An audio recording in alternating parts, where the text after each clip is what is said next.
What I'm going to do today is I'm going to talk about three things that I've learned through studying billionaires that we implement with our clients that you can implement yourself. And these are the three things that billionaires really nail when it comes to their wealth planning. Let's get through the disclosures. That just says, don't believe a word I'm about to tell you. And let's get into it. So the first of the three things that billionaires do very well, I'm going to just draw a continuum right here. And on the left of this continuum, I'm going to put distraction. And on the right of this continuum, I'm going to put focus. By the way, I was supposed to be a doctor, so excuse my handwriting. So on the left on distraction, I see many entrepreneurs, and what they have when it comes to their wealth building is what I call random wishes. And random wishes doesn't get it done. A little more toward the focus, I see goals. So there's some goal setting. A little more focused, I would call success. But if I had to tell you about those three areas, random wishes, goals, and success, I would put those in the red. Because there are plenty of entrepreneurs like you that have random wishes, goals, or success. But really, to get sustained wealth, you need another level over here. And this other level is a compelling focus. And if you have compelling focus, and believe me, the billionaires have compelling focus, that's when you get something that we call sustained wealth.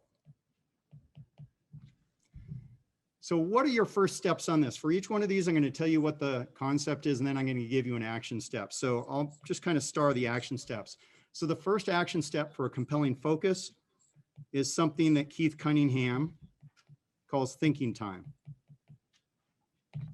And thinking time is for you to sit down in a quiet place and first ask yourself, why do you want to be wealthy? Why do you want to be seriously rich? It's really important to get clear on your why. Also ask yourself, what would you do if you got seriously wealthy? How would you use that money? And then the second part of this, I'll put another star, is ties into Ben Hardy and Dan Sullivan's book, Who Not How. I'll give you a quick story on something that happened to me during COVID. So when COVID happened, they shut down all the gyms. Mimi and I are really into working out.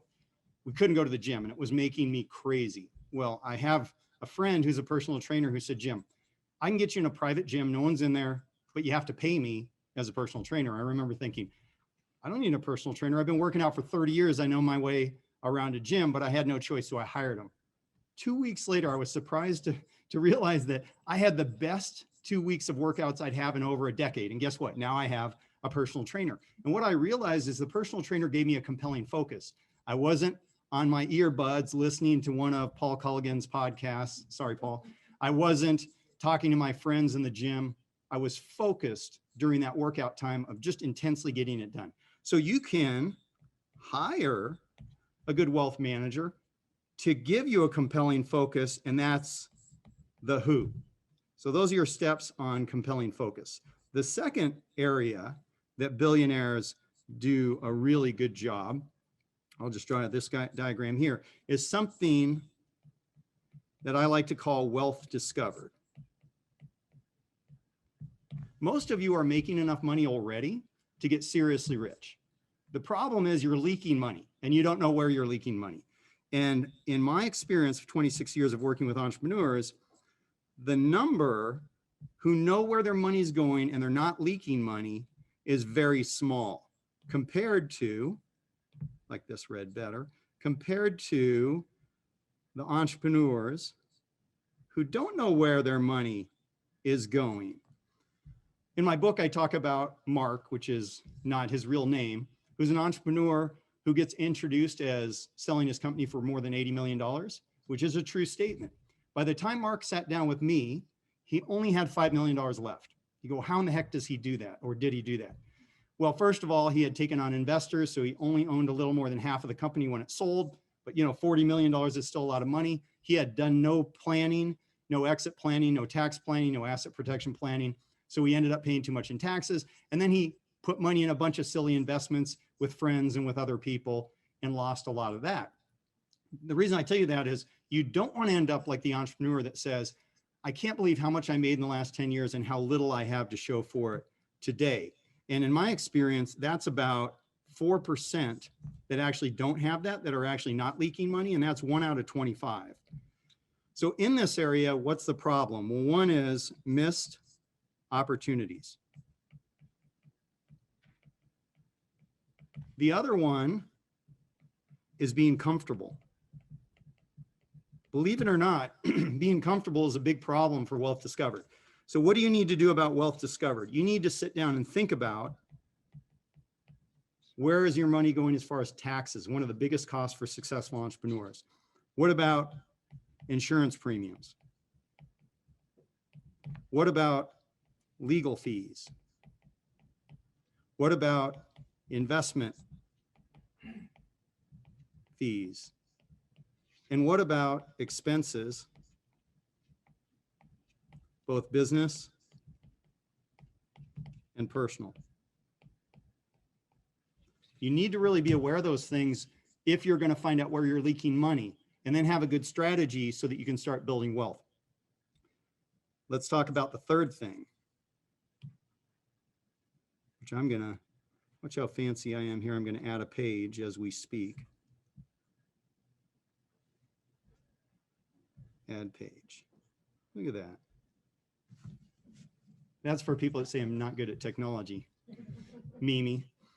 So let's talk about the third thing that billionaires do really well. And I'm going to just draw this diagram here. So this is infrastructure. And infrastructure is really the people and the process for how you make financial decisions. The billionaires do a great job with infrastructure. So as I said before, most entrepreneurs, and I'm talking successful entrepreneurs like this, they have kind of a red zone as far as infrastructure is concerned. But the ones who end up in the green, this is only about 2% in my experience. So what is good infrastructure? Well, one thing that is not good infrastructure down at the bottom here is entrepreneurs that are unconsciously unaware. This is the ostrich, and this happens to most entrepreneurs at some point, is you're so busy building your business and taking care of your family, you're unconsciously unaware of the people in the process that is your infrastructure. And then another enemy is you have enough of an infrastructure so you're executing, but you're really not at the level you need to do, because the highest level of infrastructure gives you absolute confidence. So when it comes to infrastructure, here's the exercise I want you to do. I want you to list your professionals in tax, legal, insurance, and investment. And then I want you to give them a grade, not 5 Ds, I'd say 1 to 10. 10 is amazing, great personality, proactively bringing you ideas, works well in a team. All those things would be a 10. A 1 would be you should have fired that person a long time ago. And a 5, you might be, I'm not quite sure how good this person is, but rate your professionals when it comes to your infrastructure. Infrastructure is so important. I just want to take a minute and show you something that we created for clients, the Entrepreneur's Virtual Family Office. And this really we took from billionaire families and have honed it over the last 15 years. But I want you to think about your own situation and how you can better create an infrastructure of the people in the process by looking at this model. So we believe, Mimi and I believe, that entrepreneurs are the reason for most great things in this country, the reason for jobs in the economy, the reason for innovations, the reason even for a lot of the giving that goes on. And every entrepreneur I've met in 26 years, they all have wishes and dreams, but very few of them do something that we have coined Make Rich Real. And Make Rich Real can mean different things to different entrepreneurs. So to you, it might mean having a certain amount of passive income every month. It might mean having a certain home in a certain area. It might mean having a private jet. It might mean time off, 3 months off a year to travel the world. It could be causes you care about or people you love that you want to take care of. Mimi was an immigrant, is an immigrant to America. Her family came over when she was 5 years old. And when she was young, it was very hard. They were on food stamps. It was a big challenge. And a few years ago, I asked Mimi, I said, is rich real to you? And she said, it is. I said, how do you know? She said, because when I go to the grocery store, I don't look at any prices. I can buy whatever I want. So makes rich real for you could be different, but you really need to be in tune with what that is for you. And then to get there, you have to have these three outcomes. You have to have absolute confidence in your team of professionals. You have to maximize your wealth. I'll make that bigger.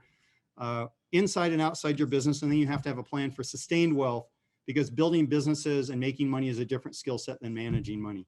Then to get there, there's three main areas.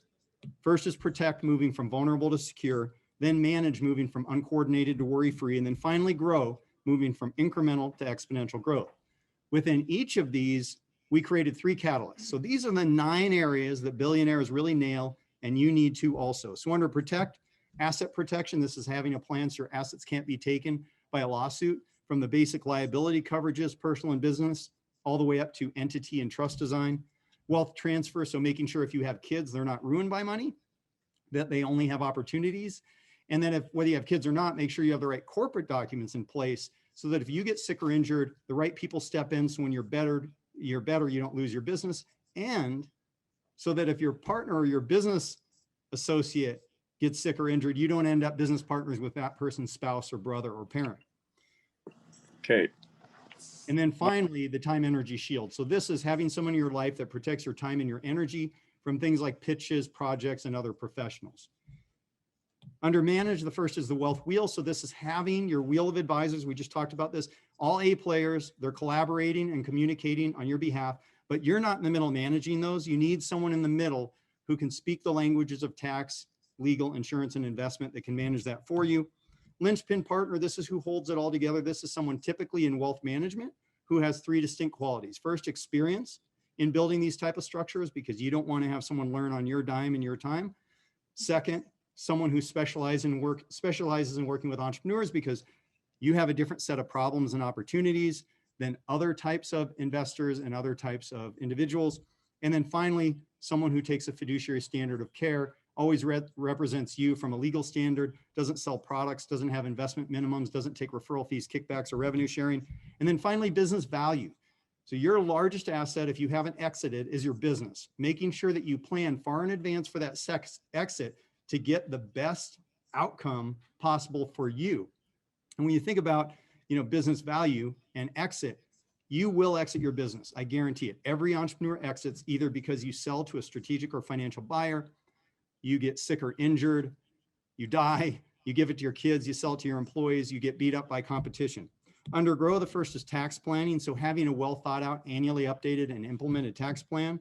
Investments, so building wealth outside of your company and things like real estate, stocks and bonds, and private equity. And then finally, profit amplification, which is identifying the critical drivers that drive cash flow in your company so you can easily monitor and improve those critical drivers. So those make up the virtual family office, but also are the areas that you need to build infrastructure for yourself. Hey, I hope you're enjoying this video, and I want to let you know that I have a new book that's come out, and if you'd like to get it absolutely free, there's a link below in the description, or you can wait till the end of this video, or you can simply go to joesfreebook.com and you can get a copy there. So I'm going to end with this, and then we'll open up for questions. You are in your current financial position. And no matter what, I know in a period of time, you're going to have your future financial position. And let's say that's 5 years from now. So no matter what, from today to 5 years from now, you're going to be in a different financial situation. And what I've seen with entrepreneurs is if you don't pay attention to this stuff, what happens is you naturally drift. And when you drift, you can end up in instability. Or worse yet, if you even drift farther, which I hope this wouldn't happen to you, but if you drift even farther, you can end up in crisis. Nobody wants that. On the other hand, if you really focus on this, you can Oops. Let me redo that. Your financial future, 5 years out. And let's go to here. Okay, so what you can do though, is you can move up the curve, and this takes, you have to decide and you have to act. And if you do that, you can get to a place called security. But there's a higher level, and that is getting to where I say you make rich real. Now in that journey, guess when you're closest to those higher lines? Today. Today you're closest. And the longer you wait, the farther that distance is to jump. Because the whole idea is you want to jump the lines and you want to ride the curve.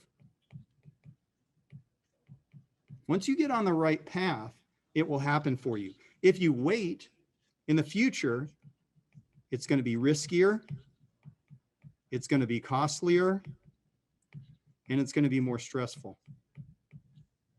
So now's the time to jump the lines. Now there's a way you can jump quicker, and that is if you get some sort of assessment.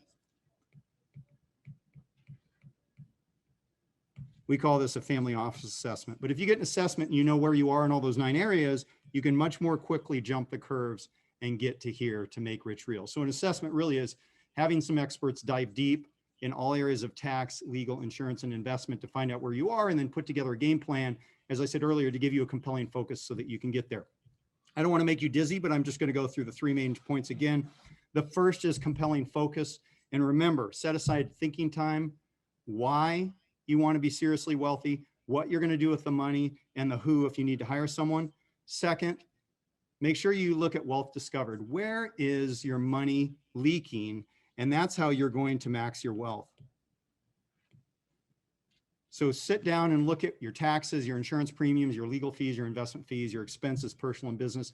Find out where the money's leaking and redirect that into something more positive. And then finally, your people and your process, the infrastructure. And list out all your professionals in the areas of tax, legal, insurance, and investment, and grade them 1 to 10 to give you a starting point.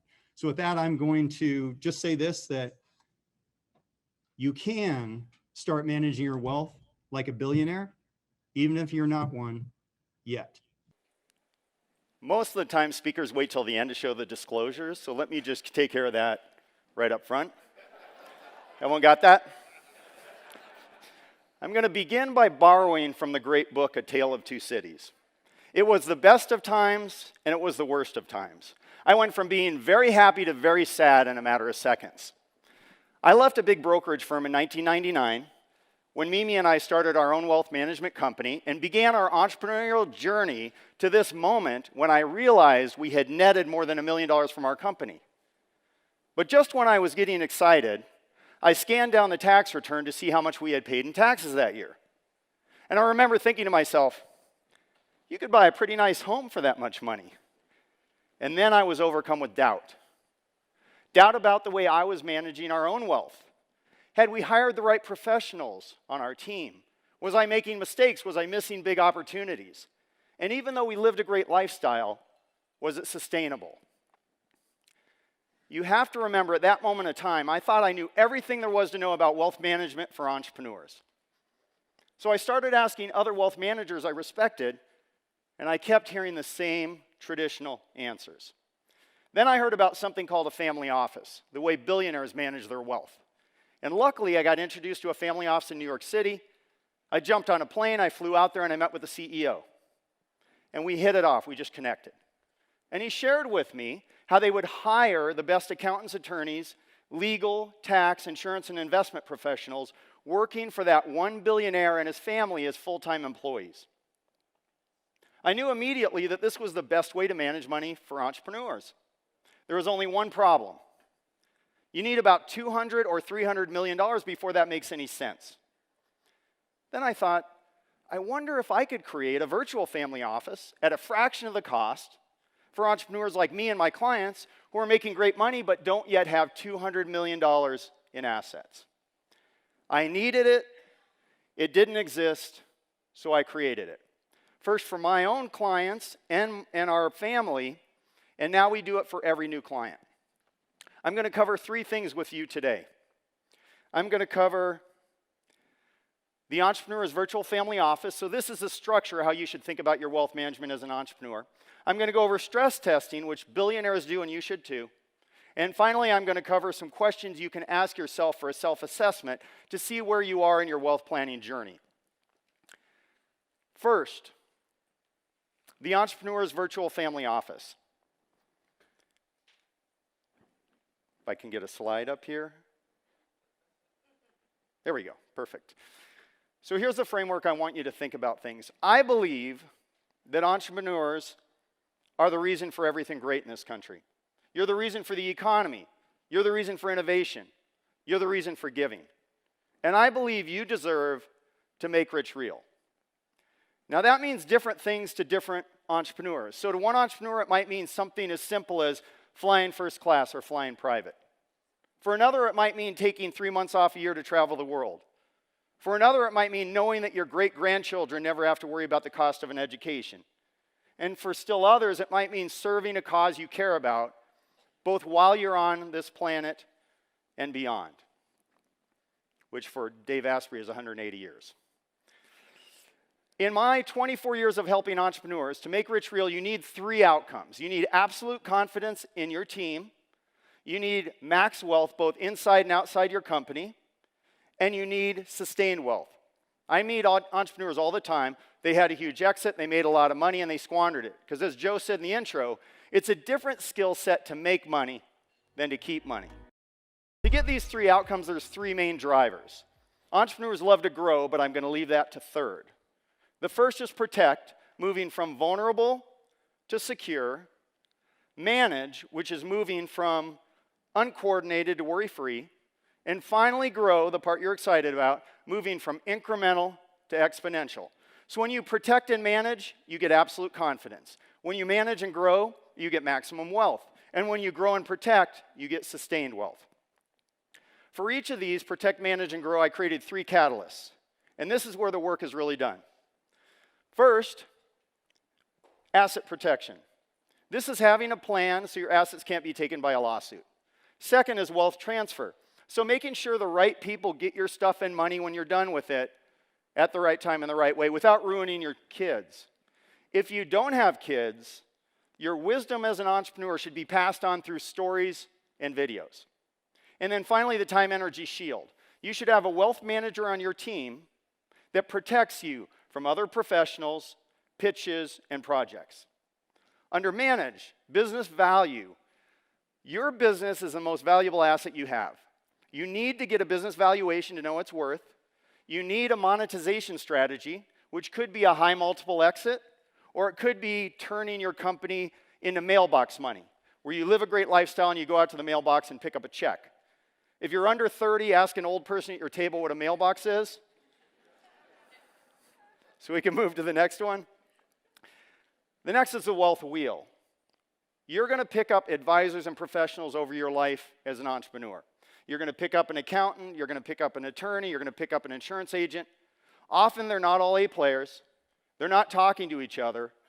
And the worst part is you're in the middle trying to manage that team, and you shouldn't be in the middle. And then finally, the linchpin partner. This is who holds the whole thing together. This is a wealth manager who has 3 distinct qualifications. First, a specialization in working with entrepreneurs. Most financial advisors are generalists. Second, experience in working with entrepreneurs, at least 10 or 20 years. And third, a fiduciary standard of care in all dealings with you. That's a fancy legal term that means the advisor has to, by law, represent you and your interests before their own. Under grow, tax planning. Your largest expense as a successful entrepreneur is going to be taxes.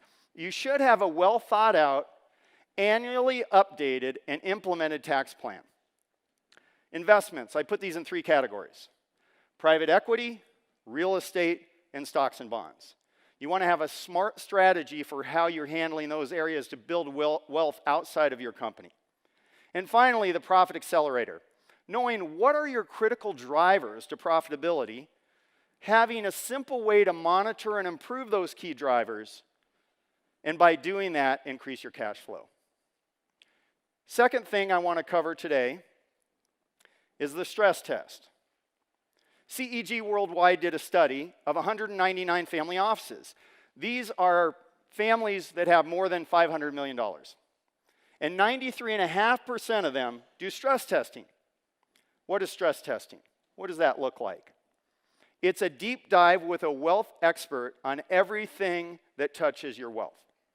So it's looking at your business insurance, your personal insurance, your liability coverages, your estate documents, your asset protection plan, your investment statements, your business tax returns, your personal tax returns, your P&Ls, your business operating agreements, your buy-sell agreements, your debt, and even the plans you put together for your employees. At an event like this, I get asked a lot, Jim, what's the first thing I need to do on my wealth management? You need to get a stress test by a qualified wealth manager that does this on a regular basis. We do it for all of our clients, and we do it to answer 3 questions for them. First, are you making any big mistakes? Second, are you missing any opportunities? And third, does your team consist of A players, and are they talking to each other? The third is the self-assessment. Within the 9 categories that I went over earlier, I created a question for each so an entrepreneur like you can find out where are you in your wealth planning journey. I only have time to go over 2 today of the 9, but let's do this together. So question 7 of 9 is this. How convinced are you that your annual plan for paying less tax is delivering on all the legal opportunities available to you? This is 1 to 10. 1 is bad, 10 is excellent. So 1 might be, every year the U.S. Treasury sends me a birthday card. I hope that's not you. And a 10 would be my plan is second to none. And most likely you're somewhere in between 1 and 10. Question number 5 of 9. How confident are you that you could completely forget about your wealth management and still know for sure that your wealth team is proactively driving your wealth forward?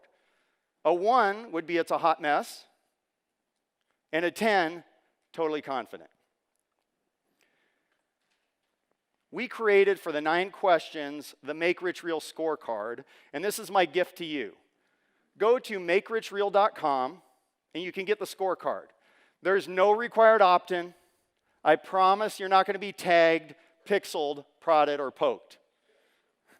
A lot of smart people in the room could show me how to do that, but that's not the purpose of this. I'm going to leave you today with this story. My office manager buzzed me one day and said, Jim, Steve just called, and Steve and Joanne are coming in tomorrow, and they said it's urgent. And that concerned me, because Steve was a high-flying entrepreneur. We had been working together for more than 10 years, and Joanne never came in. It was always Steve. He said she didn't care about the finances, and then he handled everything. The next day, I walked into the lobby to greet them. First, I saw Joanne. Her face was pale, and she looked sad. Then I looked over and saw Steve. He was in a wheelchair, and his hair had fallen out. And I knew immediately that Steve had cancer. No one mentioned the elephant in the room. I got them back into my office. And as soon as we got settled, Steve went into the meeting like normal. Started talking about our plan and the strategies, about the professionals on the team. And when he finished, he looked at me and he said, very matter of fact, Jim, I've got pancreatic cancer. I only have a couple of months to live. Can we go over the part of the plan where I'm not here and it's just Joanne? I looked at Joanne and she had tears streaming down her face. So I went over the plan, the way it worked without Steve when he's gone. And when I finished, I looked at Steve and I was surprised to see this look on his face. This look of peace, this look of contentment. And then he looked deep into my eyes. And I looked deep back into his. And he simply said, you got her? I said, yeah, Steve, I've got her. And we teared up. A couple of months later, Joanne called me to tell me that Steve had passed. And as I hung up the phone, I said to myself, don't worry, Steve, I've got her. Who's got you? Who's got your family? You deserve to have a team of A players. You deserve to have a team that talks to each other. You deserve to have a team that puts your interests before their own. Now is the time to get the team that you deserve. I want to talk in the second part now about a bold and abundant mindset. And I want to start that with a video. My goal here is for you to up your game. My goal here is for you to think at a level that's uncomfortable. My goal is to have you think at, as Dan and Joe would say, a 10x level or a 100x level. How are you going to touch 1 billion people on this planet? How are you going to take on the world's biggest problems and solve them? So let's watch this video and then come back.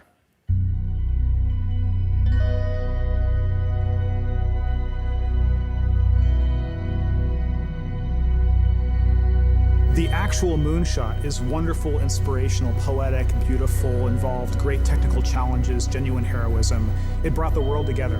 But think about the Polynesian islander on the dugout canoe, deciding one day they were going to go that way. No one had ever been that way before. No one even knew if there was anything that way before. It was amazing, and it changed the world.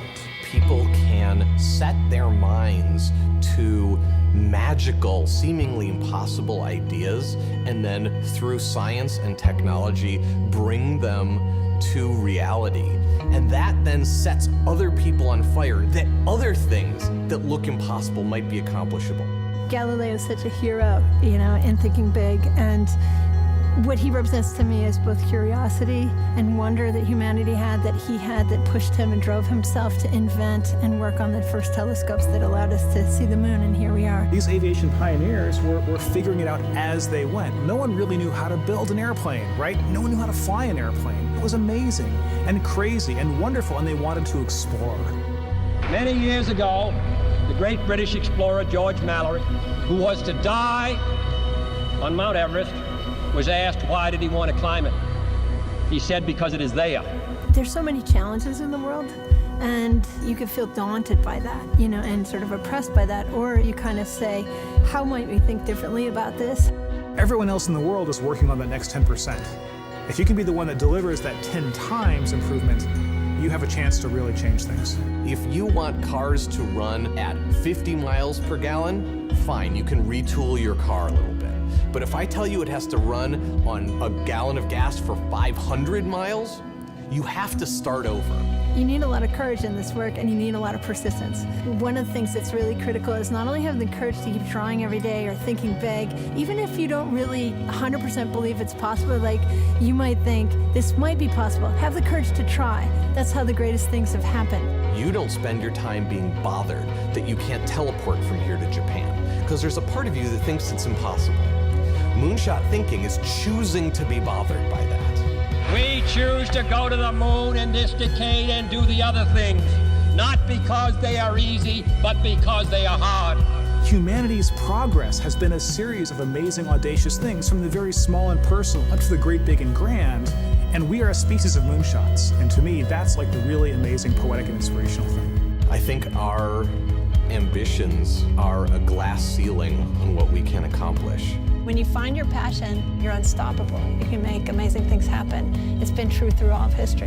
I believe in the human spirit, and I believe that there are always going to be crazy people who will get out of bed one morning and say, you know what? I think I can build a space elevator, and we'll just go and do it. But I think that if we become afraid to take these great big risks, we stop inspiring people. We stop achieving things. And the biggest nightmare scenario is that we won't have what it takes to solve the really big challenges. When Kennedy said that we would put a man on the moon, it's about the fact that he said, we don't know how to do this yet, and we're gonna do it anyway. And that sends chills up everybody's spine. Because if that happens, what couldn't we do?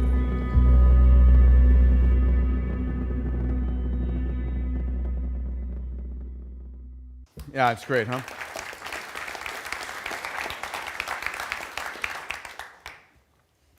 So the guy speaking in that video is a good friend, Astro Teller. He's the head of Google X. And I interviewed him at length for my next book, Bold, and talk about the fact that we're living in a world where you can take moonshots. And his ethos is so true that when you're trying to go 10% bigger, you're competing with everybody else trying to go 10% bigger. When you go 10x bigger, when you have the audacity to say that and try that, it inspires an amazing group of people to come by your side. And no one's competing with you there.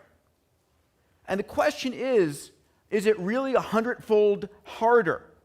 And the chances are that it's not. So I also, in bold, really drill down into what the 8 innovation principles are that Google uses, and then with Stephen look at how Lockheed Skunk Works maps onto that. So, one of the most extraordinary companies and mindsets, and how do they work? So let me share with you these 8 principles. The first is focus on the user. Google's issue, and you'll see this again and again, is focus on the user. What does the user need? Pretty obvious, pretty direct. The second is open will win. I bet on Android over iOS for that one reason. Open will win. The ability for having billions of people to contribute to you, instead of thinking that, oh, my 10,000 employees are the best and brightest in the world, there's no competition there. The second is ideas can come from everywhere or anywhere. And the whole notion of crowdsourcing, right? We talk about that at Abundance 360, we talk about that at XPRIZE, at HeroX. It's the fact that you can crowdsource solutions from around the world to solve your problems. Think big, start small. So at Singularity University, I constantly teach the students, start with a product that has the ability to earn $1 on day one, but can impact 1 billion people in a decade. That's the, think big, start small. Never fail to fail. This is where big companies screw up, where they don't take risks, and you guys know that as entrepreneurs, never fail to fail. The rapid experimentation, launch early and iterate. My friend who's the CEO, Reid Hoffman of LinkedIn, says, if you're not embarrassed by your first product release, you've launched too late. And I believe that. When you look for striving for perfection, you miss the whole benefit of this hyper-connected world today. Be a platform, float all boats. And then finally, make it matter. Make it matter. Oh my God, make it matter. So in bold, I talk about a concept that my good friend Salim Ismail coined, which is having a massively transformative purpose, an MTP. Do you have for yourself and for your company a massively transformative purpose that matters, that's going to attract people to work for you? Right? At XPRIZE, it's making the impossible possible, or solving the world's grand challenges. So here's the 8. We'll talk about these a little bit more. My question for you is, what is the area of your business where you should be going 10 times bigger rather than going 10% bigger?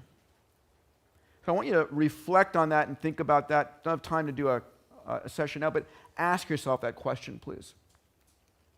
So here's one of the first moonshot organizations, one of the first bold thinkers out there is Kelly Johnson, who in 1943 is called by the Defense Department and says, we're losing the war against Nazi Germany, and we need a jet plane.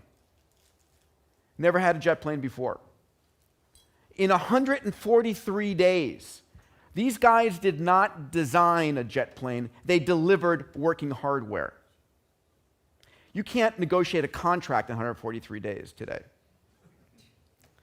They also delivered the U-2, the SR-71. So the question is, how did they do this? And so in bold, I actually looked at how Lockheed Skunk Works did this, compared this against Google X, and came up with some shared elements. And here they are.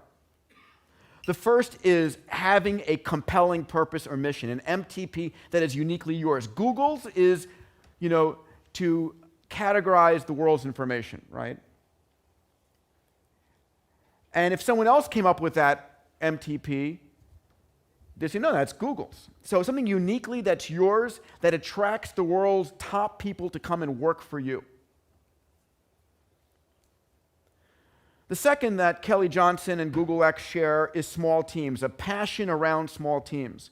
And this is the words from Kelly Johnson. The number of people connected to any project should be restricted in an almost vicious manner.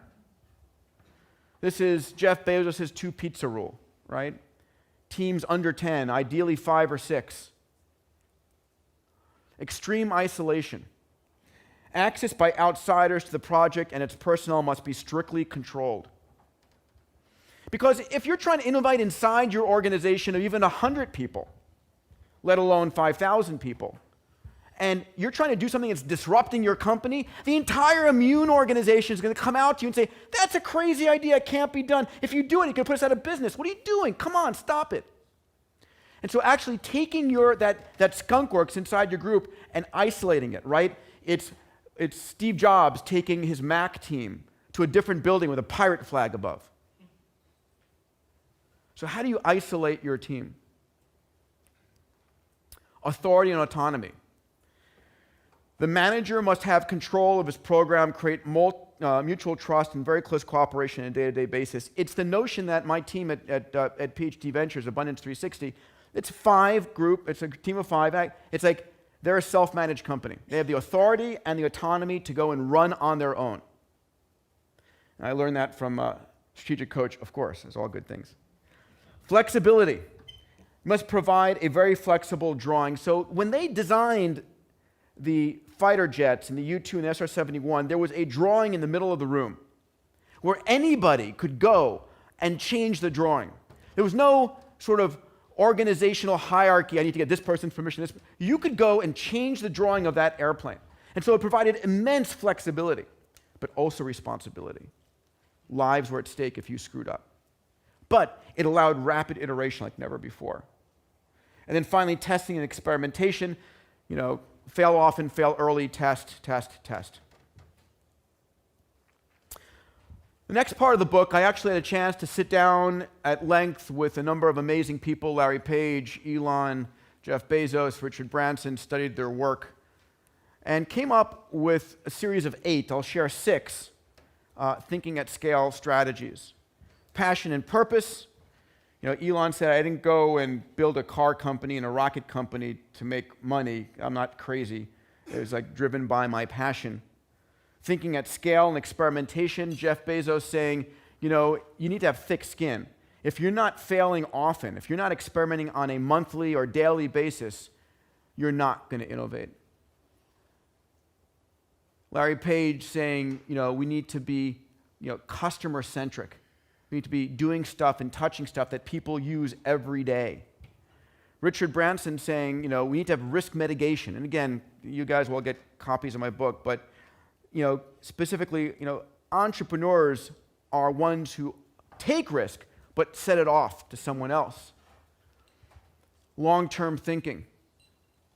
Jeff Bezos with Amazon is a perfect example of long-term thinking. And then finally, optimistic thinking, and Larry gives me credit on abundance often, but it's we have a reason to be tremendously optimistic in the world today. And having that mindset inside your organization and your company and your family and your life changes how you think about the future. Fill in the gaps. How did you raise yourself from homeless to billionaire? I mean, how the hell does that happen? Well, I think if I put it in one sentence, which is difficult to do, when you're really down and out, and you're at the very bottom, all you can do is look up. Yeah. I think it's kind of in life, a lot of times when people are down, they look at how to survive while they're down, but stay at that survival mode long term. Opposed to, I'm going to learn how to survive right now and make it, but I'm immediately going to work towards the next step, and the next step. Yeah, great. So what was the most difficult time in your life? I mean, has it been when you've just been under maybe immense pressure from everything you created, or was it when you were really just at, No, I think when you're down and out, can't pay the bills the next day, that's the most difficult time. When I was homeless the first time, it was in my early 20s. My wife just couldn't handle being a mother anymore, so left a 2.5-year-old in my arms and wiped out all the money we had and never paid the rent for 3 months. So we were actually evicted within 3 days of the time that happened. And I was in between jobs, but I had money, but she took it all. So my son and I were on the streets. We had this old car that we were in, and we realized that, hey, we're going to make this together. This 2.5-year-old kid. But where do we get money? We don't have any money. So what we did was, even though we weren't really thinking ecology, we were thinking survival. Is I went around to vacant lots and picked up, Coke bottles, 7-Up bottles, and in those days you got 2 cents for a little one, 5 cents for a big one. Yeah. So I'd go there and they'd have to give you the money, and that's kind of how we survived. Then a couple, several days later, a dear friend of mine who was what you would call a heavy-duty biker with a gang, found me. He just found me, old buddy of mine from high school, and said, Johnny, come on in. Your son could come live with me here, and we've got a couple really cool biker mamas here that'll help watch him while you get yourself reorganized. So that was a nice break, too. So how did you learn? How did you learn how to be a successful entrepreneur? Well, I don't think it's learning how to be a successful entrepreneur. I think it's just being able to do something and know that you have that ability to do it. You see, the human race has the ability, all of you do, to do 10, 50 times what you're doing right now. Well, if you realize you have that ability, as you go along, you find obstacles, but you overcome them, or you go right around them, like water might go around them a little bit. And that's really it. You look at what assets you have. It's a little bit like selling, whether it's a tangible product or a service. It's got to be the very best, and you put forth its features and then how it benefits the customer.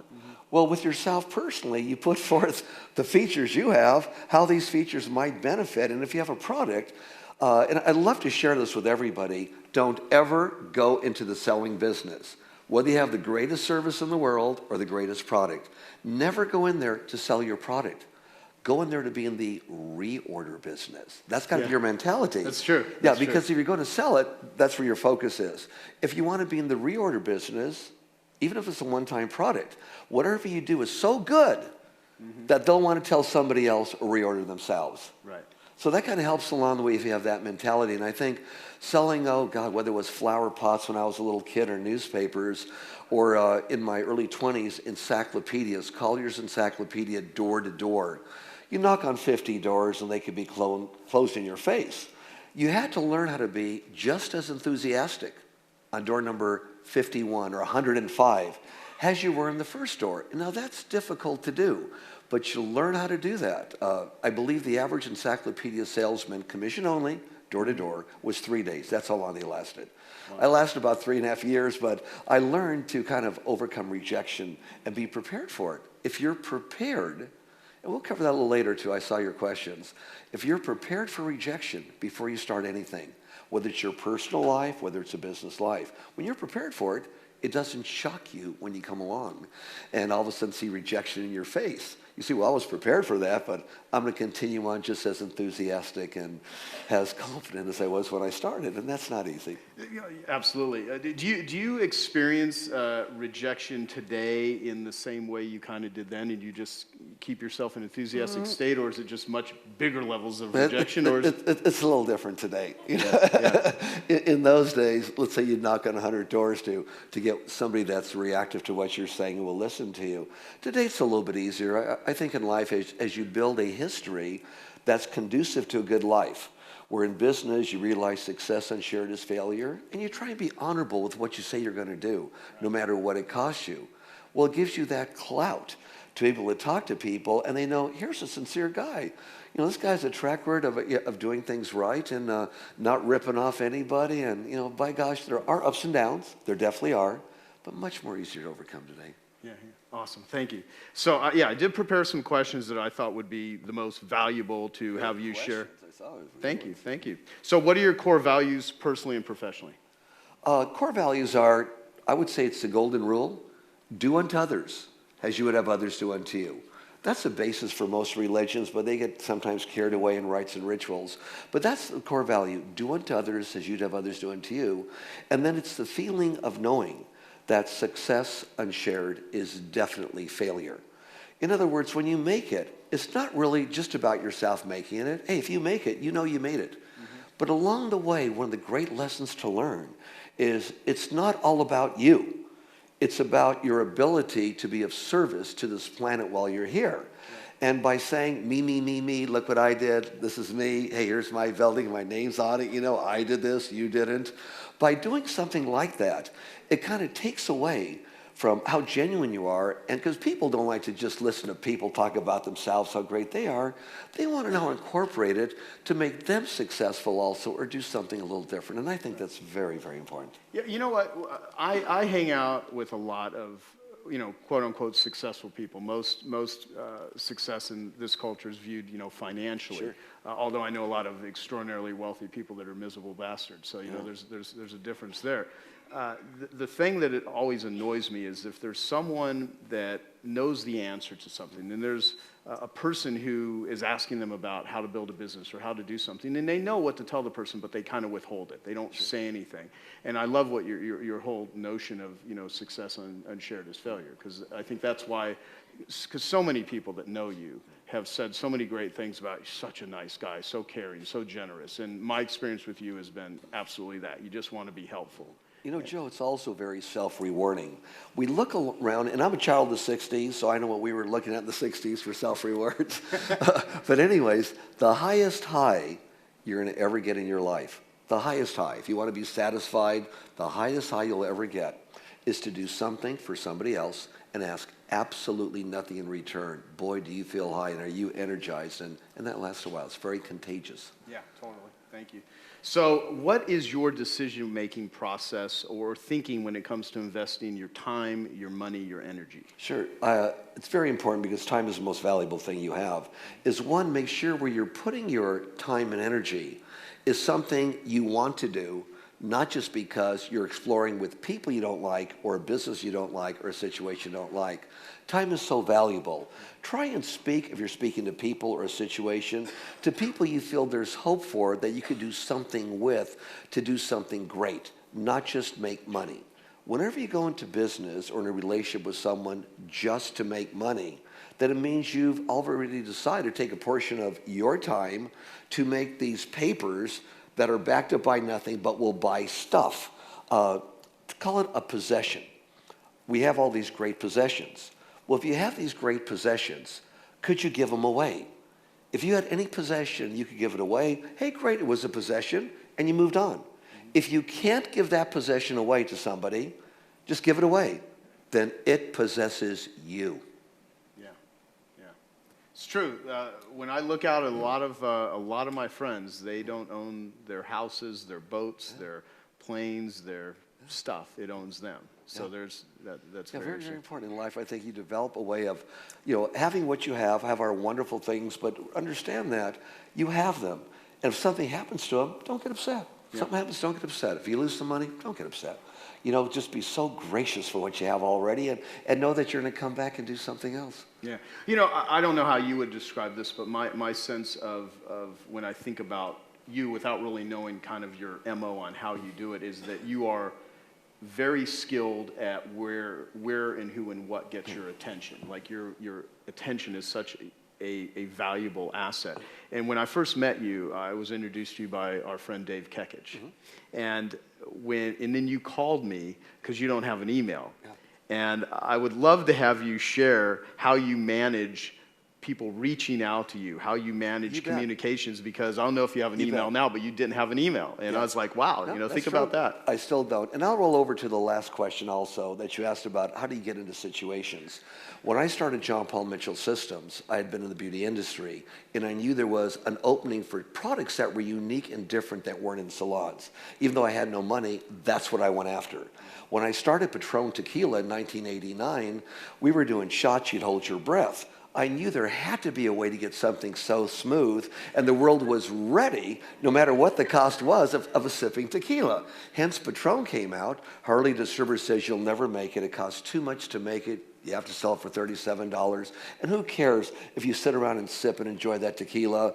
And even though you don't get a headache the next day with Patron, unless you drink the whole bottle, we don't advise that, okay? They said people don't care, but they do care. And I believe that there was a better way to do it. When I got involved with John Paul Pet, I knew there was a business I would start where my profits would help out pets throughout the world with the profits, not with me. I knew it had just a good thing. When I got involved with Irwin Jacobs and Marquis Yachts, That was something that I did, that realizing that during the bad situation of 2008 to 2011, 12, that the boat industry was down. But if you had the highest quality boats, by gosh, this is the time to get in. And that's when he and I got in it together. And I'll tell you a little bit later about Rock Mobile and about Avio. But you look for the situation, the quality of the product, what the end result's going to be, and the people you're with. Are these cool people? Right. Do you all have the same energy together to kind of move forward? Yeah, I think that's so critical, because trying to do business, there's no such thing as a great business with a bad partner. No. Yeah. For any amount of money whatsoever. Yeah. So you obviously, like, how big is, between your companies, how big is your team, your staff, your employees? We're in the thousands. Yeah. And we don't tell Forbes everything, because I like to be low key. In fact, I wouldn't even be on that list if it wasn't for Bacardi getting involved to get a little piece of Patrona minority interest many years ago. I try and stay off that list, okay? But Yeah. I have darn good people, darn good partners that work with me, and they're just the very, very best. And the end result is we have thousands. But I'd like to share with everybody here, if I could, how we treat our people and why these thousands love us. Let's take John Paul Mitchell Systems. I started the company 35 years ago. We are in 90 countries. Our turnover in 35 years is less than 70 people. But I teach people to do unto others as you do unto you. There were so many times, Joe, when I worked for people, at $1 for lunch. You don't get much for $1.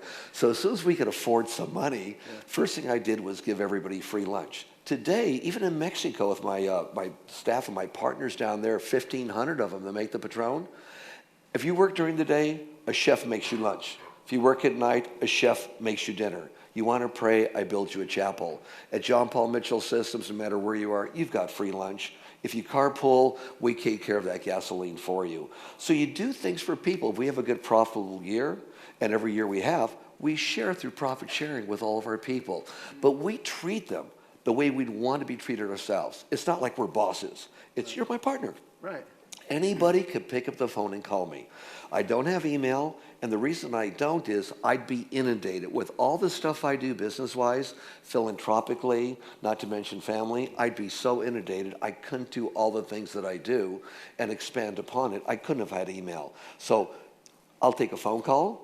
Obviously, go through my executive assistant. I'm inundated. And if so, this is important, I think, for you guys to know. If someone writes you a letter, people just email back and forth. Try sometime if someone writes you a letter to take their letter and write the answer on it and sign it and then mail it back to them. Or pick up the phone and call it. It means a lot to people to have that personal touch, a whole lot. Infinitely greater than electronic communication. Oh, yeah. Yeah, I mean, one of the things, like every day, trying to send 10 personal postcards, even if it's coming from my team, Sure. It makes such a huge impact. I mean, it's the simplest thing. I mean, if someone just hand wrote a note to 10 people a day, or figured out how to have with your team, your assistant, do it, and you did that for a year straight, your life would transform in terms of the depth of the relationships. Sure. And it's such a simple thing to do. So did you come across this method of communication, or you just knew intuitively that I'm not going into this world of email? Have you ever had an email and you're like, this is crazy, there's no way this shit works? Yeah, well, when I started looking at it and looked at people around me just being on the computer all the time, even though all my companies, believe me, are state-of-the-art computerization. They're technocrats. Anyways, so I get my reports the way I want them, but I saw that it takes so much time. And I wouldn't be able to call people as much or handwrite people, special people letters, or being able to do it, or time to think, at least in my case. Not for everybody, but in my case, I thought, let me try and stay away from this, and it worked. Yeah, awesome. So what does success and happiness look like and mean to you? I mean, how do you think about that? Success is not how much money you have, which a lot of people equate to success. Success is how well you do what you do. How well do you do what you do? And do you continue doing it that well? Do you master? Mastering something is doing it extremely well, but doing it that way every time, and then having the ability to grow from there and realizing success and shared as failure. Now, how can a janitor be extremely successful? I'll take a quick minute with a quick story. Worked all my life from 7 years old, and then paper routes at 11 years old throughout high school. I worked for a while at Stewart's Cleaners. I'm the guy that swept the floors, put the little drape on the hanger, and just did all the work after school and on Saturdays. And Stuart was so tight, this guy squeaked. They paid me $1.25 an hour because he had to, or he'd give me 75 cents an hour. Anyways, one day after school, he calls me and he says, Johnny, come over here. He says, last night I was working late. I went up to my mezzanine to lay on my cot for a few minutes, and I took my watch off, put it on the table, dropped it on the floor. So I went down there to pick up my watch and looked under the cot, and there was no dust. Well, the cot's light, I moved it. No dust. Looked behind the cabinet, no dust. Picked up a rug, no dust. You clean this as if I'm watching you every single minute. But Stuart, that's my job. You hired me to it, and my mom growing up taught the boys how to clean. I know how to clean, so my job, which I like my job, is to do the best job I can, whether you tell me or not. That's my job. He was so touched. He said, Johnny, I'm giving you a 25-cent an hour raise to $1.50 an hour. Oh my God, for Stuart to do that, it's like, wow, I won the Academy Award. So, but the lesson learned is this: successful people, whether you're working for somebody else or working for yourself, do whatever you do as if whoever's really involved is watching you every single minute do it. Right. And that's difficult for people to do. If you can do that, you do your job so well. I had a housekeeper once, 66 years old. Everything was great. I said, Deanie, go home. No, mister, I'm going to stay here. Okay, for the next 2.5 hours, watch Mexican television. I know you like to watch it. No, mister, I'm not going to do it. Why? She says, because I'm 66 years old. You think I'm going to waste my life watching television? I'd be more productive and happier if I found something I missed dusting. I'm going to go through the whole house again. And she was genuine in what she said. Wow. She loved what she did and who she did it for. That's success. That is really awesome. I mean, talk about just having that as an operating system, how that would just pave the path of your future. And don't be afraid to say you're wrong. Many of my staff will come over and say, JP, that's great, but this way would have been a little bit better. Be open to that. Can't be your ego. Well, yeah, you know what? Your idea is not bad. Mine's not the best one in the world. By being open, also, it helps you grow. Well, so what would you consider yourself just really skilled at, and what are you just not skilled at? Do you think about it? Yeah, I would say I don't think about it, but I think what I'm really skilled at is being lucky enough in life to be able to have the ability to listen to somebody else tentatively. In other words, listen to them, everything they're saying, and not just think about what you're going to say next. Mm-hmm. And that took a while. I think I'm pretty good at that. And I think I'm also pretty good at being nice to people. I believe in just being nice in life. Just being nice, even with people who have just a lousy day and maybe do some really stupid things. Right. Try and handle the end result in a nice manner. If we did more of that in the world, we wouldn't have wars and everyone would take care of everybody. I think that's important. Well, absolutely. I mean, one of the ways that I gauge who I develop deeper relationships with, because I interact with a lot of people, is how people that are more powerful treat people that are less powerful than them. I mean, it bugs the shit out of me when I see someone kiss ass to someone who they want to, curry favor with because they want something, and then they don't say thank you if someone opens up a door, or they're rude to like a wait staff or something. I've seen a little bit of that. I see a little bit of that. And when you all see a little bit of that, just learn from it and say, whoa, that's not going to be me. That's not cool. Yeah, exactly. Well, everybody has a purpose in life, even if it's to serve as a bad example. Right. So, yeah.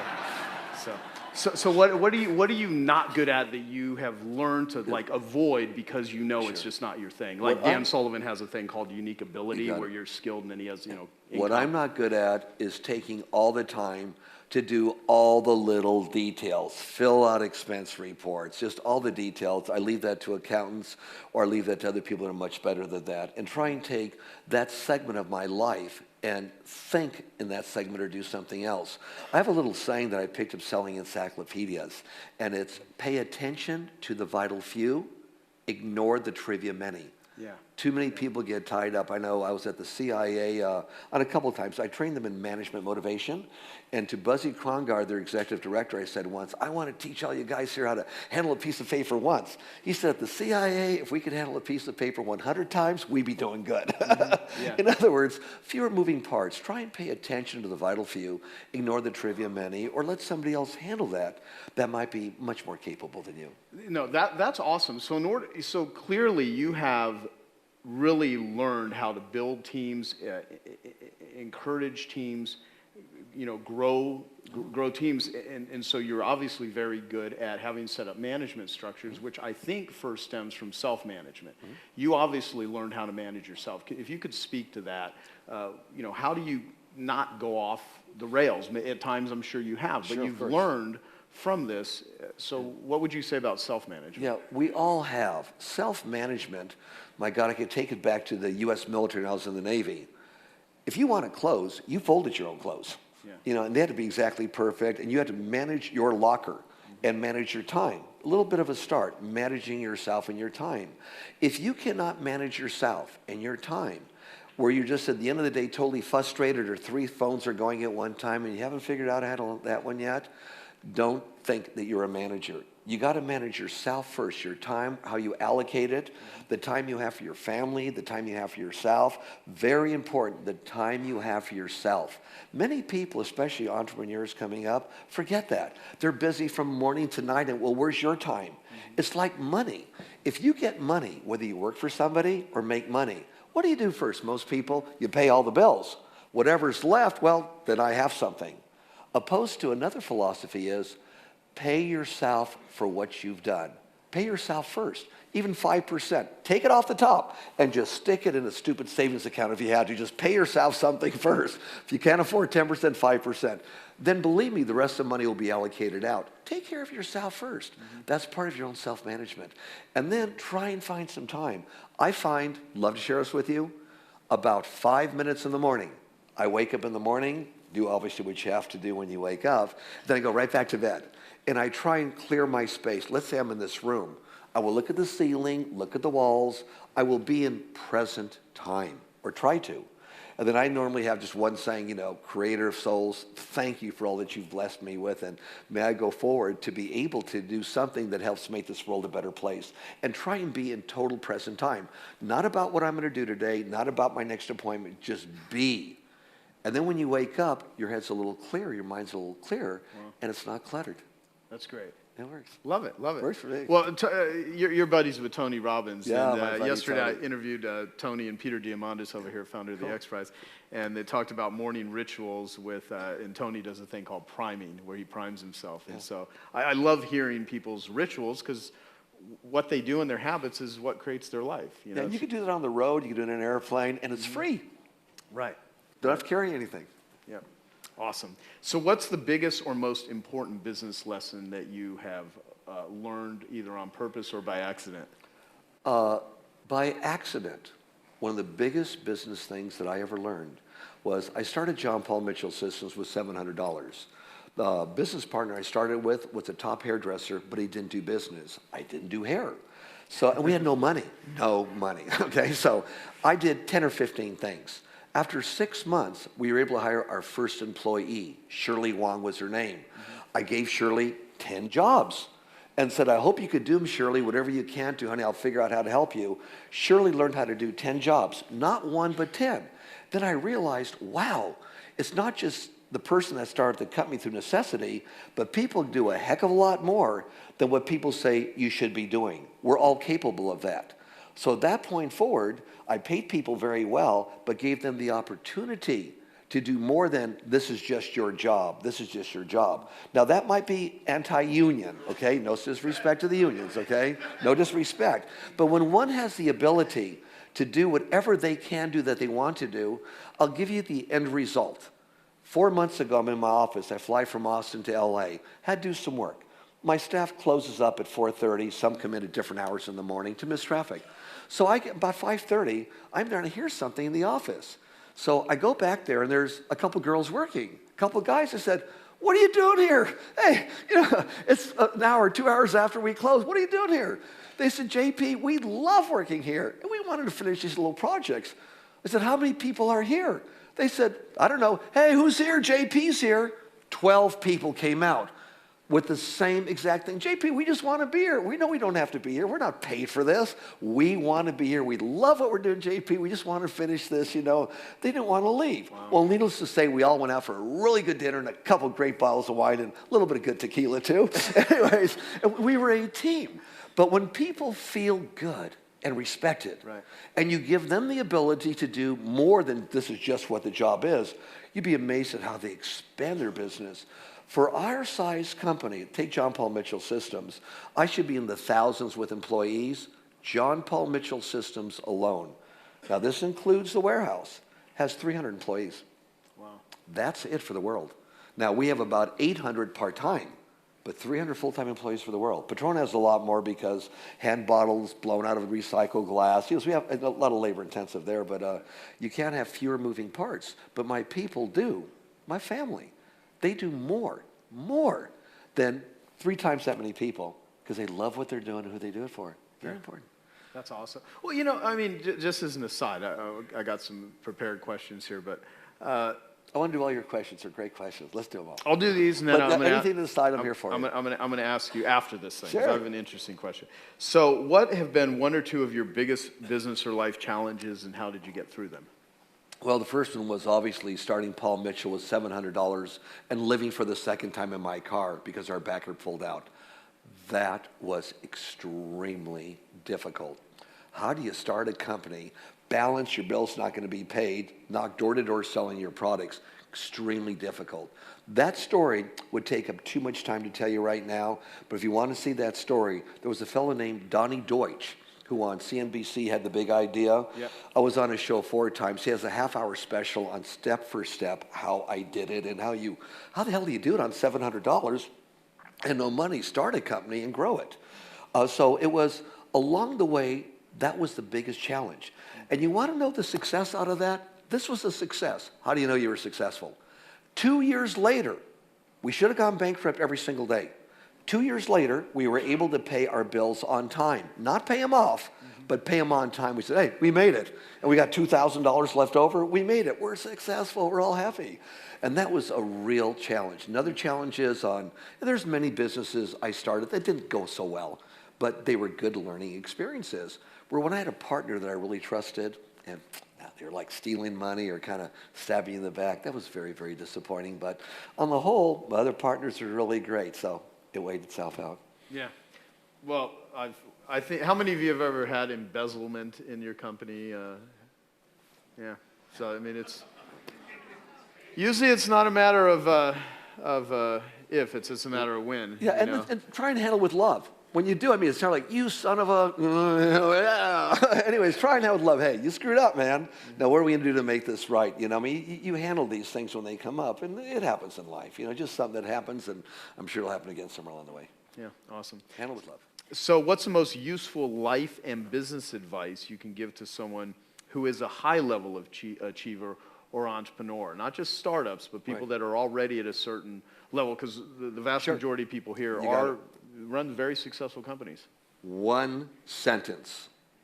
Success unshared is failure. One sentence. With your own people, with your family, with your friends, and the world.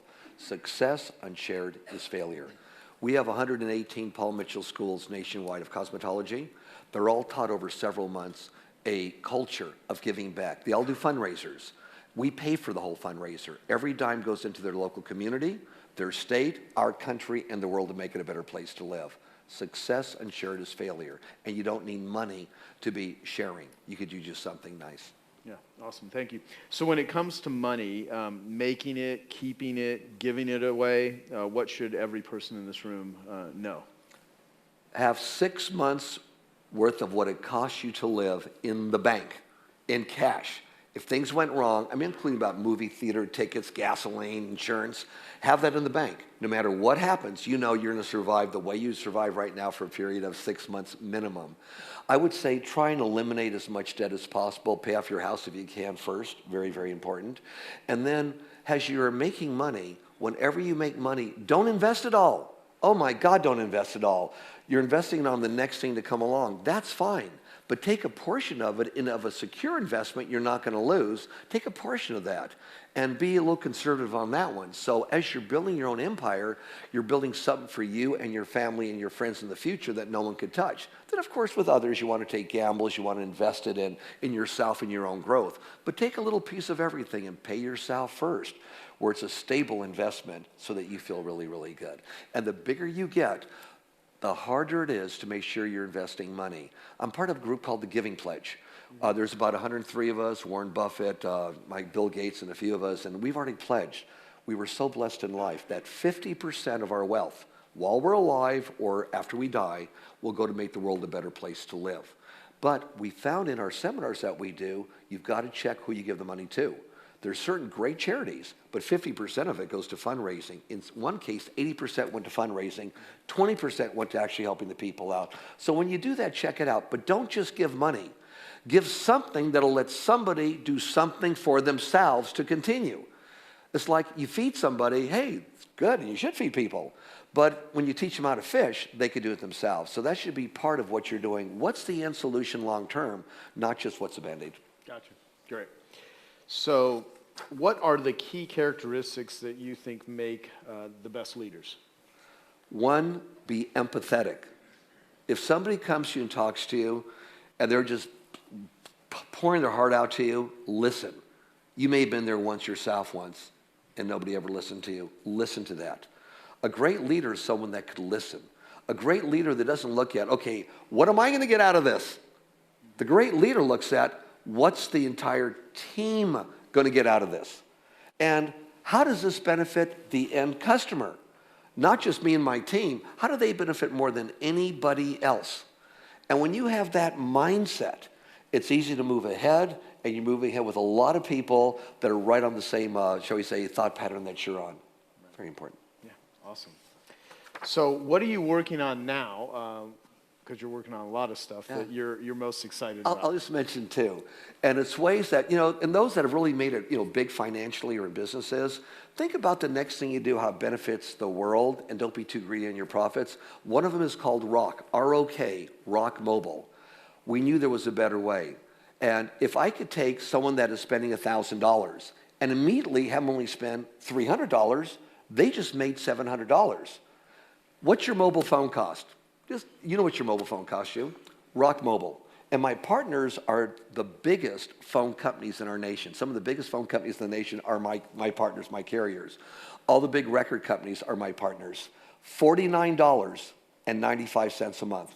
$49.95 a month, right? All your phone calls, all your texting, all your data with no limitations, and all your music, over 20 million songs, all straight on down. No limitations whatsoever, flat fee. And in approximately, we think about 3 or 4 months, we'll be able to put on all international calls for maybe another $15, $20 on top of all that, no roaming. But in the United States, that's it. Well, that's revolutionary, because the average phone bill on a cell phone is a heck of a lot more than that. Can you do this with an iPhone? Yep, any phone you have. It's done on any telephone you have. You don't have to, get rid of your phone. Take your existing phone. If you need a phone, they'll help sell you a phone. But, existing phones, any kind of phone you have, just transfer it on over. It's very, very unique. Now, you'll notice if you go online to rockmobile.com that whatever carrier you pick, maybe the carrier you already have, and it's a heck of a lot less what we charge than what that carrier charges. Well, if there's a charge to disconnect from that carrier, that $100 or $200 a month, or just $100 or $200 flat fee, you got to pay it. We can't do that for you. But when you look at what you save, maybe you'll make it back in a month or two. The other one is, and it's revolutionary, because I always wanted to affect, which most of us probably do, millions of people everywhere. The next one is AUBIO, A-U-B-I-O. AU is the chemistry sign for gold, bio, of course, for nature. Nature's gold, AUBIO. Most of the population of our planet has one form or another of the herpes complex. Now, the herpes complex is like a cold sore, a fever blister, a mouth ulcer, as well as, oral or genital herpes. And there's other types of herpes in that category. In this room, it would be probably much higher. Okay. Anyways, I worked with some genius people. It goes all the way back to the Native Americans. And over the last several years, I funded, put millions of dollars into it, double-blind studies and everything else. It's topically applied. You topically apply it, right? And let's say if someone has a cold sore, you feel a tingle when it comes out, you put it on every hour. And more than 90% of everyone that does it, it doesn't come out. But if it comes out, you put it on, And in over 90% of all people, we put on every hour for a day or two. In about 90% of all people, it disappears in a matter of a couple of days. It's gone. I mean, it's a revolutionary product, unbelievable. I did it under two conditions. Number one, we'd be able to have something that was all plants, that was topically applied, and it is, all grown in the United States of America. Some of them are very hybrid plants, like we took some carnivorous plants and hybrid them. But number two, and this is an important thing, I wanted to be available to everybody, and everybody could afford it. I didn't want it to sell for $1,000 a little tube or $500. I wanted everyone to afford it. Try a retail of $39.95. That's it. So now, and we just launched it right now, just being launched right now, but throughout the world, it's amazing. The majority of the world has one form or another of this herpes complex that this could address and be extremely beneficial on. And a lot of doctors and other people are very excited that we have something like that. And I know when I looked at your demographics, that about 30% of you somehow are in direct marketing. If you want to see what the model is with Abio, you're very welcome to, but I won't take your time right now. Go to abio.com. You'll see what the model is there for merchandising that product, and they'll get back to you. Rachel or someone will get back to you. But that was something where I wanted something that was necessary. There was a need in the marketplace. Research had shown that involving plants on it did such a great result. I mean, people were blown away at what this product did. So I knew it was something that was necessary. I knew if I priced it properly, it was benefiting the world. So by doing that, yeah, maybe I made a little bit less money, but I still made enough money. And what do I do with this extra money? It's going to give me ways to go and help more people on this planet with revenues do more things. Wow, that's awesome. And better things. So do you yourself seek out things like this, or are they brought to you on a because I imagine you're barraged with a bazillion people. Barraged, and I would say I probably get hit with 100 things a week. Yep. Maybe my assistants go through everything, and I may see one occasionally because I am over inundated. There's no more room for anything in my life business-wise. But along the way, if you leave yourself open, just leave yourself open to the universe, and that, believe me, it works. Just leave yourself open. Things will come your way, and it either interests you or it doesn't interest you. So let's see, 10 things came my way that really interest me in a big way, and I got involved with, let's say, 8 of those things, okay? 8 of those things I got involved with. Well, maybe 4 of them went wrong, but the others went really, really right. Leave yourself open to the universe. Get a feeling. What do you feel in your gut? Not just what does it say on paper and how much you're going to make. What do you feel in your gut? Is this something that'll do the greatest good for the greatest number, be beneficial? And if it is, you'll still make your profits, but you're going to do it with light in your eyes and light in your soul. Yeah. Very important. Yeah. The frequency of our planet is changing, Joe. It's rising. More and more people, believe it or not, even if you look at the news, more and more people are doing things for other people than ever before. It is rising, regardless of how bad it seems in the news. The planet's getting better. Well, what's perfect is we got the author of the book Abundance, Peter Diamandis here, who has clearly proven that the world is getting better on all levels. That's great. So, what are you most proud of in your life? 2 things. One, and one of my fellow brothers from Horatio Alger is part of your group here. I was able to, in the Supreme Court, receive the Horatio Alger Award. It's the only award given in the Supreme Court, and it's for Americans that went through a lot of adversity, but shared along the way to help make America a better place to live. And I was very, very proud of that because I know I did a lot and continue to do a lot. And to be able to know that someone that's with a high school education that was able to do this, that America still works. And that was an unbelievable proud moment. Another proud moment was when I started Grow Appalachia several years ago. All these people on welfare, on how to get them fed and put them all in businesses in agriculture. We have 30,000 people just eating off their own gardens now and going to farmers markets, selling their eggs, selling their products, and it was something I was able to do philanthropically and see an unbelievable result. Very proud. Needless to say, all my kids, my family, wife, everyone is doing great. My loved ones are doing really, really great. And my God, hello out there. I love you. There's a lot of great people are doing a lot of good things right now, and I'm very proud of my association with them to give them a helping hand do that. Yeah.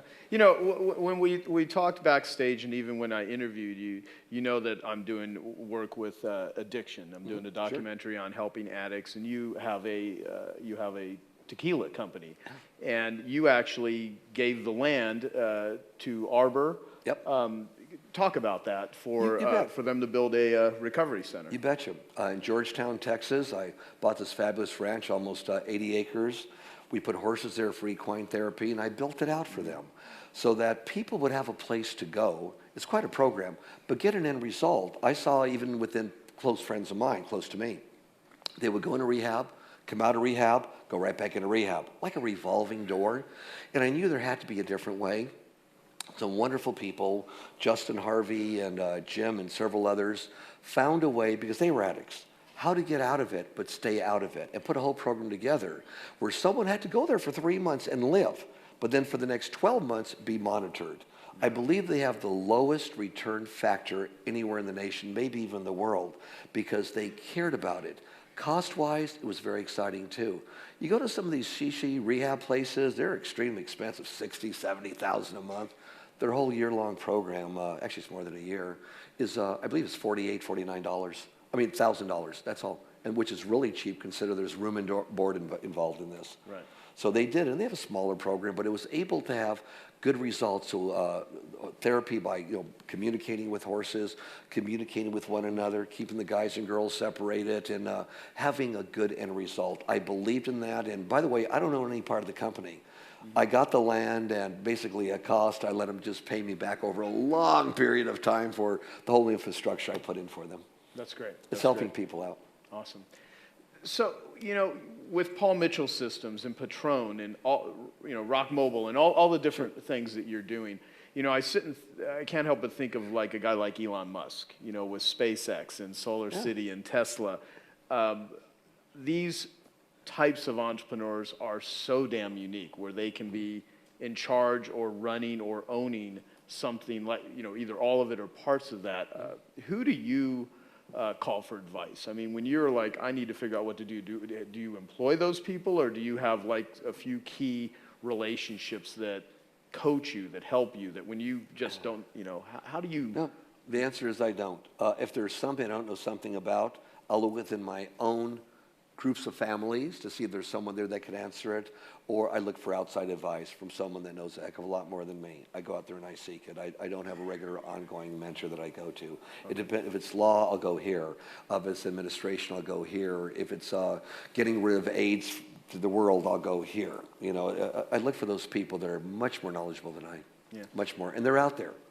And I think I do this because if you go to one or two people, which is wonderful if you have good people, as long as those people are smart enough and kind enough to say, I know so much, but boy, this person's going to know a hell of a lot more. Go to them also.